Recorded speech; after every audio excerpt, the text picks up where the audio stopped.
2011 की जनगणना के अनुसार अनुसूचित जनजातियों की भारत में आबादी लगभग 8.6% है। वर्ष 2018 में केंद्र सरकार ने जनजातीय लोगों की शिक्षा पर विशेष ध्यान देना शुरू किया।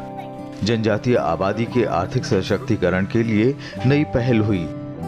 साल 2018 में जोर आदिवासियों तक अच्छी शिक्षा पहुंचाने और उसके विस्तार पर भी था और इसका माध्यम बने एकलव्य मॉडल रेजिडेंशियल स्कूल, जिनमें व्यवस्था सुधार की काफी गुंजाइश पाई गई।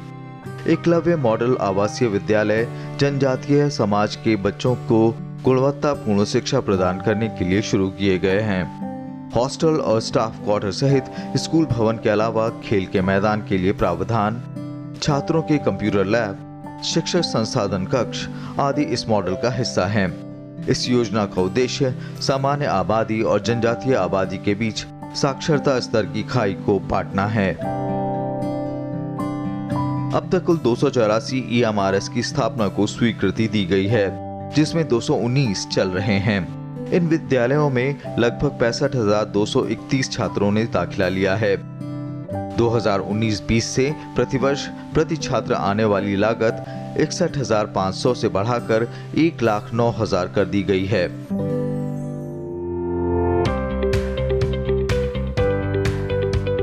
दिसंबर 2018 में सरकार ने निर्णय लिया कि वर्ष 2022 तक 50% से अधिक जनजाति आबादी वाले प्रत्येक ब्लॉक, जिनमें कम से कम 20,000 आदिवासी आबादी हो, वहां एकलव्य मॉडल आवासीय विद्यालय बनाया जाएगा।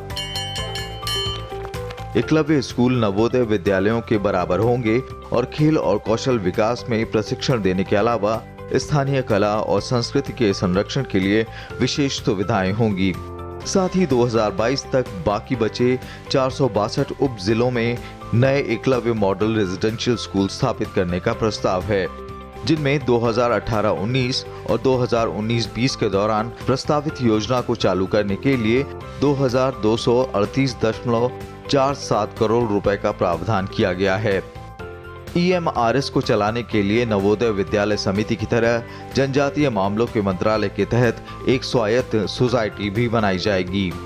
सरकार ने शिक्षा, बुनियादी ढांचे और आजीविका के लिए बनी विशेष योजनाओं के मार्फत अनुसूचित जनजातियों के सामाजिक आर्थिक विकास के लिए अपनी कोशिश जारी रखी है।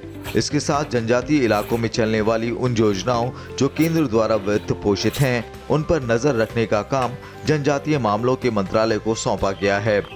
जन सेवा वितरण में लगातार सुधार करने के लिए जनजातीय कार्य मंत्रालय लगातार तमाम योजनाबद्ध पहल की समीक्षा भी करता है। देश के जनजातीय इलाकों में चल रही कल्याणकारी योजनाओं में धन की कमी ना हो, इसलिए मंत्रालय का बजट आवंटन भी बढ़ाया गया है। संविधान के अनुच्छेद 275(1) के तहत दूसरे मंत्रालयों के अंतर्गत चल रही जनजातीय उप योजना और अनुदानों के मद में वृद्धि की गई है।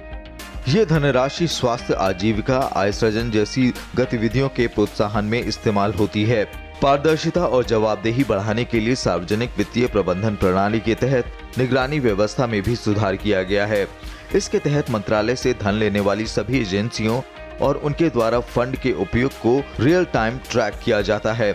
इसके अलावा दिसंबर 2018 तक शेड्यूल ट्राइब कंपोनेंट फंड का एक बड़ा हिस्सा शिक्षा, स्वास्थ्य, कृषि, सिंचाई, सड़क, आवास, विद्युतीकरण, रोजगार सृजन, कौशल विकास जैसी विभिन्न विकास परियोजनाओं के लिए विभिन्न केंद्रीय मंत्रालयों, विभागों द्वारा जारी किया गया है।